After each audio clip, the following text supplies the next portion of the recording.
ఫైట్లు అబ్బా ఇగో కట్టే ఇదే ఉన్నారని అనిపించింది. హనుమాన్ మూవీ ఓపీలో కొంచెం తక్కువ అనిపించింది. ఈ మూవీలో చాలా ఎఫర్ట్స్ పెట్టినట్టు అనిపించింది. Thank you. But Shreya appearance కానీ చూపించడం కానీ and her way of portraying కానీ చాలా గ్రేస్ఫుల్గా ఉంది. మేడం ఫైటింగ్స్ ఎలా అనిపించాయి? క్రేజీ.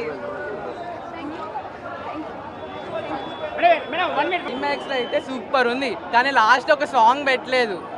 కానీ ఆవిడ బాగా యాక్ట్ చేశారు, మదర్ క్యారెక్టర్ బాగా యాక్ట్ చేశారు. కానీ మాకు బాగా అనిపించింది అంటే ఆయన స్టిక్ ఉంటుంది, అది బాణం. ఆయన చేసిన editing plus song BGM super ఉంది. మనకి హనుమాన్ సినిమా చూసినప్పుడు ఎలా అనిపించింది అక్క, అట్లా అనిపించింది నాకైతే. కానీ లాస్ట్లో ఆయన కర్ర దొరికినప్పుడు ఆయన మనోజ్ అన్న హీరోని కింద పాడేస్తారు ట్రైన్ నుంచి.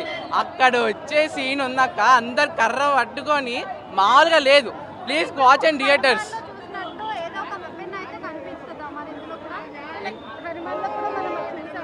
అవును, హనుమాన్ కూడా కనపడతారు, కానీ ఎంత న్యాచురల్గా తీసారంటే అక్క సూపర్ ఉంది.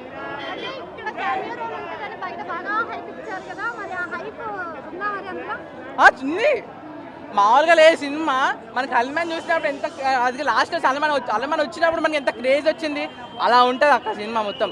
కానీ లాస్ట్లో రానా వచ్చాడు అనక సూపర్ చేసిండు ఆయన గోల్డ్ టచ్ చేస్తే చాలు పోతారు. ఇప్పుడు కొత్త సీన్ మళ్ళీ సెకండ్ పార్ట్ ఉంది మిరాయికి.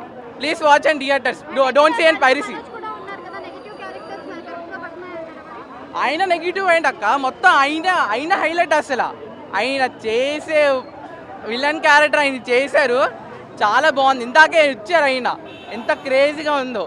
ఆయనతో ఇదే ఫస్ట్ టైం చూసాను అయింది, చాలా బాగుంది, బాగానే అనిపించింది. Thank you. ఏంటన్నా ఫైట్స్ బీజిఎం అన్నీ బాగున్నాయి, బాగుంది. అంటే కొన్ని మన కల్కి సినిమా, ఒక హాలీవుడ్ సినిమా మంకీ కింగ్ ఏదన్నా చిన్న కొన్ని తస్కరించారు, ఒప్పుకోవాలి. కానీ ఓవరాల్గా మిరాయి బాగుంది, కాకపోతే కొంచెం ల్యాగ్ అయింది. నాకు మిరాయి మన తేజ సజ్జా గారేమో ఒక దేవుడి మనిషి రూపంలో కాపాడుతుంటే దేవుని యుద్ధం గెలుస్తుందని ఒక స్టోరీ నేరేషన్. సినిమా మాత్రం ఊరా మాస్తుంది, ప్రతి ఒక్క థియేటర్కి వెళ్ళి ఎక్స్ప్లెయిన్ చేయాలని మనస్ఫూర్తిగా కోరుకుంటూ థ్యాంక్ యూ. జై శ్రీరామ్. పిల్లల నుంచి పెద్దవాళ్ళ దగ్గర వరకు చూడవలసిన సినిమా ఇదైతే. నేను చెప్తున్నాను, 150 రూపాయల గురించి చూస్తే ఈ సినిమా చాలా అనేది మిస్ అయిపోతారు అందరూ, చిన్నవాళ్ళు పెద్దవాళ్ళు